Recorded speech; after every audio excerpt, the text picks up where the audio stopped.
Tube, or the water festival, was first celebrated in the 12th centuries around the time of Angkorian king Jayavarman VII.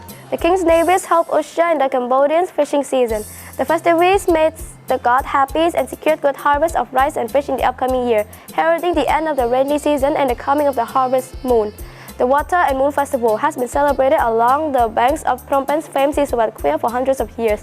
This year, the Water Festival falls on November 7th to the 9th to coincide with the full moon of the Buddhist calendar month of Kadak. Also known as the harvest moon, the moon has long been seen as a good omen promising a bountiful rice crop. This auspicious day is celebrated in the villages all across Cambodia, but not more jubilantly than in the capital, where the carnival-like atmosphere of the Water Festival is illuminated by the light of the full moon.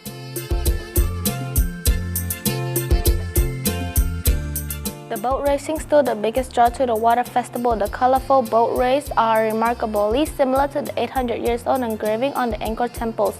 Made in the same style, the brightly colored boats sit low on the water and are manned by anywhere from 30 to 80 people, with a captain who dances to the rhythm in front of the drums on the boat as encouragement to the rowers as they move swiftly through the water.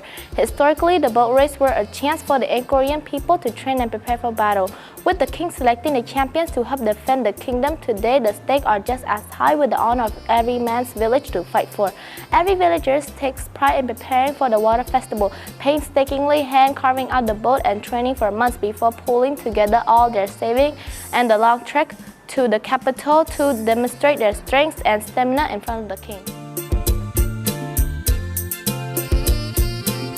The three ceremonies, as well as the boat racing, there are three other traditional pillars of the Water Festival to celebrate and give thanks to both the land and water.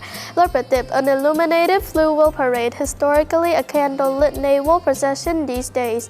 This is a spectacle in its own right where beautifully bedecked boats drift up and down the waterways. Samperpekai, the full moon ceremony, a good sign of the coming harvest. November's full moon is celebrated with salutations and offerings throughout the country, with locals praying for a bountiful yield. Ambok, a traditional delicacy made of flattened rice, bananas, and coconut, traditionally eaten after midnight when the rulers gather at the temples to celebrate the harvest moon.